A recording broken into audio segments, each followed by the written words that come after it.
This our discussion is on the topic root canal irrigants. We all know that the success of root canal treatment mainly depends upon the eradication of microorganisms which is harboring inside the root canal system. And also, we need to do a very good observation, three-dimensional observation, and give a very good core buildup followed by ground so that the re-entry of bacteria will be prevented, and which will facilitate healing of the root canal system and also prevent the reinfection.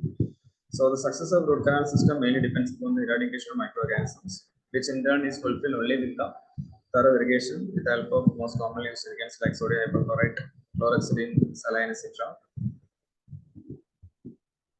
And as you all know, the microbial seal is the most important thing. So you do the root canal system, you disinfect the root canal system, followed with the three-dimensional observation, followed with the core buildup, will seal the system so that there will not be further microbial entry into the system. As you can see in the diagram, the complexity of root canal system can be well appreciated in the following diagrams. You can see the root canal system is so complex that even a single canal can merge into form even two three canals can merge into form a single canal. Similarly, single canal can diverge to form two three canals as well. So because of this complexity, it is very difficult for the instruments to reach all the aspects of the root canal. So definitely there will be some area which is left uninstrumented or untreated. So such areas will be taken care only with the help of thorough activation with the help of irrigants. So that is the role of various irrigants in the root canal system. The irrigants will have to reach and irrigants will have to disinfect those areas which are left untreated with the root canal instrumentation. So instrumentation of the root canal system. So definitely, as the study is saying, 35 to 53% of the root canal system will be left untouched after the instrumentation. So this area will be taken care by irrigants. As you can see in the diagram, the complexity can be well appreciated in the system. So we can see the natural diagram as well as the superimposed diagram. You can very good appreciate you can see the main canal which is marked in red, and you can see the accessory and extra canal which is the anatomical bifurcations, anastomosis, etc. with the help of blue blue color. So the irrigation with the proper disinfection of the root canal, and this combination of the irrigation is often comprises. We cannot stick to one irrigant because the irrigants which commonly used the sodium hypochlorite, which has got a very good antimicrobial property, and but it doesn't have much chelating action. Similarly, the other irrigant like chlorhexidine, it's not very potent. It is not very good chelating agent as well. So we need to use a combination of two or more irrigants to establish to achieve all the ideal, or at least almost 90% of the ideal requirements of irrigants. So coming to the ideal requirements, as I mentioned earlier, there should be broad antimicrobial spectrum. As you all know that the root canal system harbors multifactorial. Like it does have a lot of microorganisms belonging to different species in billions in number. So your irrigant should have a broad antimicrobial spectrum. It should be bactericidal. At least it should inhibit the growth of microorganisms, and it should be able to neutralize the toxins released by the various microbial organisms. And it should not stain the tooth after irrigation, and the penetrating ability as well as the surface tension. Everything should be really appreciable, and it should be really non-toxic and should be highly inert, so that it should be highly biocompatible. It should not cause any toxicity to the and it should be active in necrotic tissues. Even in the presence of necrotic tissue, this irrigant should be very active. It should dissolve the smear layer and it should be inexpensive. The dissolving of the smear layer, that is the chelating action. The sodium hypochlorite doesn't have much chelating action. So we need to use we got to use multiple irrigants in order to establish the function. So coming to the goals of irrigation, as I mentioned earlier, the main goal of the irrigant is to facilitate the removal of microbes, the tissue remnants, as well as the dentin chips. During instrumentation, that is, instrument will constantly you use the instrument in a various sequence. That means we are enlarging the canal. So during the process, a lot of dentin will be cut. So the tissue remnants, the dentin chips as well as the microbes will be present in and around in the canal as well as on the instruments. So this has to be removed. So thorough flushing in between each instrumentation is mandatory to facilitate the removal of all these microbes, tissue remnants as well as dentin chips. So thorough flushing in between instrumentation as well as the recapitulation is the utmost important step in the cleaning and shaping procedure. And as well as the second goal that is important today is to prevent extrusion of infected material into the periapical area. So what I mean, even if you do not, if you give respect to the anatomy, if instrumentation is within the biological limit or instrumentation within the apical constriction, so technically irrigants do not go beyond the, if you do not violate the anatomy or if instrumentation is within the apical constriction, technically the irrigation should not or irrigant should not go or should not extrude beyond the root canal continuity. So the main purpose of the irrigant is to flush out the majority of the bulk or majority of the microbes or the bulk of the tissue remnants as well as dentin in between each instrument, so that there are hardly any chance of extrusion of the freshly formed microbes or freshly formed remnants and dentin beyond the apex. So to prevent the extrusion of the infected material into the periapical area is important goal of irrigation. And the third important goal is to dissolve the organic and inorganic content in the root canal system. As I mentioned earlier, the whole sodium hypochlorite it dissolves the organic component, but remove the inorganic component, we have to use EDTA because EDTA is a very good cleaning agent. So the combination of these two irrigants, including saline irrigation, would do the job. So dissolve organic and inorganic content in the system is important stuff, and reduce instrumentation friction during instrumentation. So that is a major function or major goal of irrigation, to reduce the instrument friction between the. So sodium hypochlorite is a very good lubricant. When the canal is loaded with irrigant and if instrument, the friction, that is the friction between the root canal instrument and the root canal wall can be minimized, and which in turn minimizes the heat produced, and also it will minimizes the chance of instrument separation, to reduce the friction because of torsional cyclic fatigue. And as you all know, the newer irrigants, it has got antimicrobial effects as well as smear layer removal agents.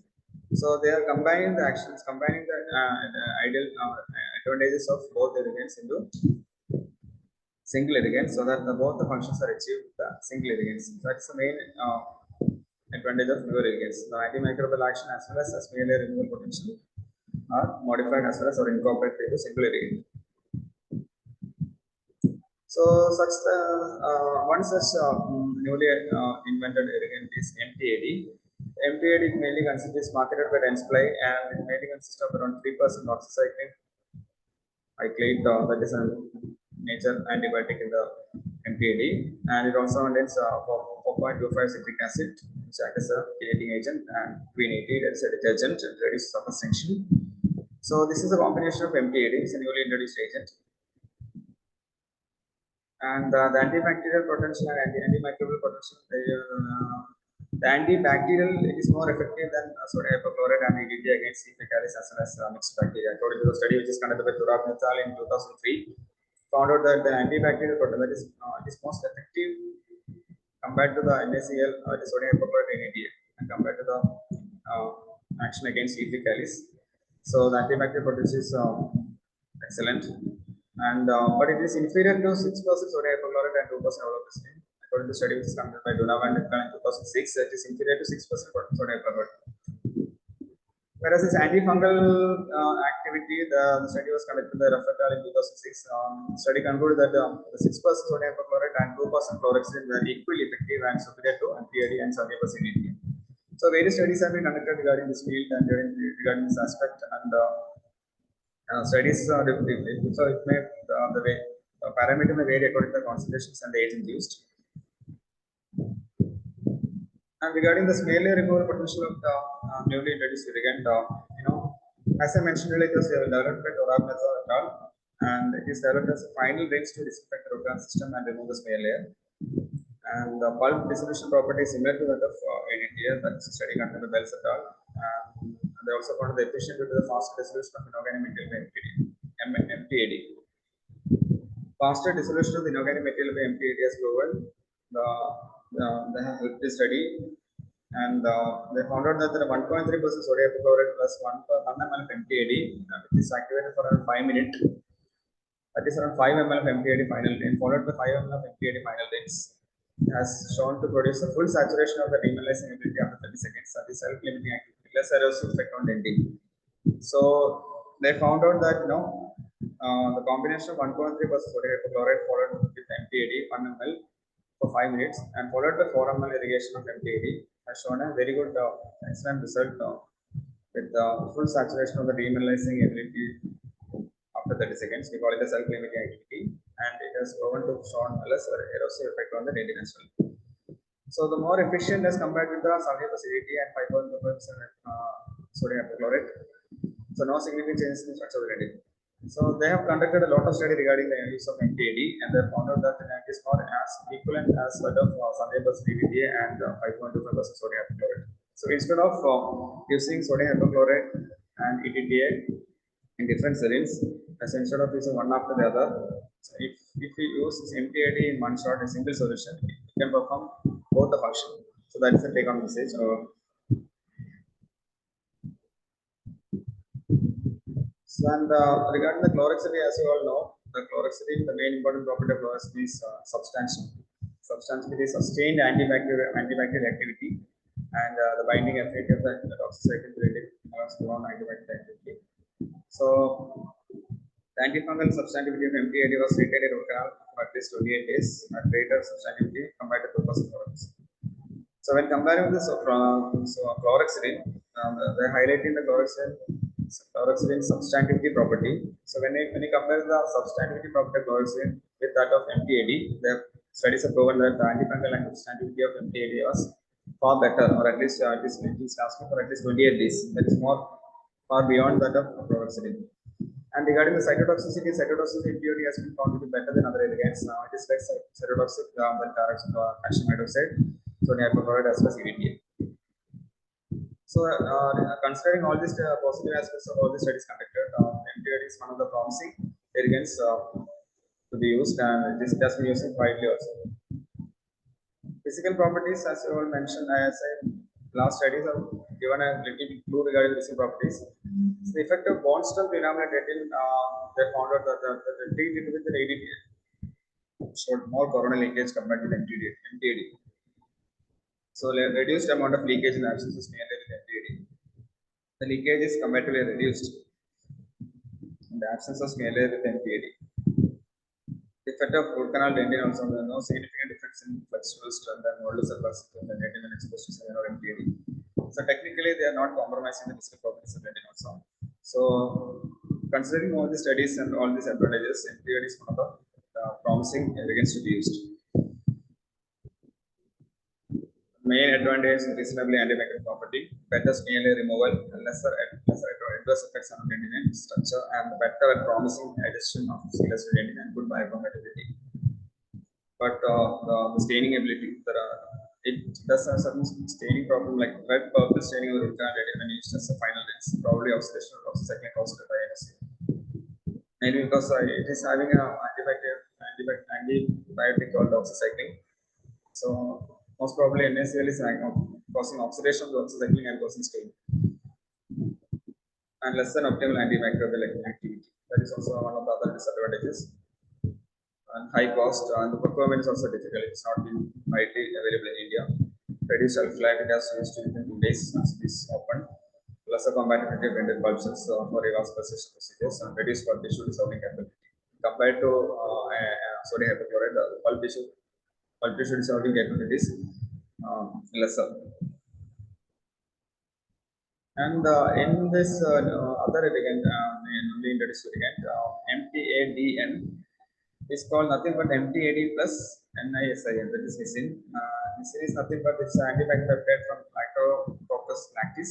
It is used as a food preservative and is toxic. Nisin is nothing but it's an antibacterial peptide. It's protein is extracted from Lactococcus lactis. So there's a slightly modified MTAD, and they added one more ingredient. Hoping that so this nisin is mainly it will enter into the post cell membrane, and it will result in influx of cytoplasmic compounds, and it results in penetration of doxycycline and also changes morphology of bacteria. So technically, it is more having actions on bacteria direct so the penetrability of the agent which is been added. Antibacterial property also they have found out that MPADN is superior to MPAD against Implicaris biofilm, and MPADN was effective against P. ingivalis, P. indefinida, and the Fusobacteria.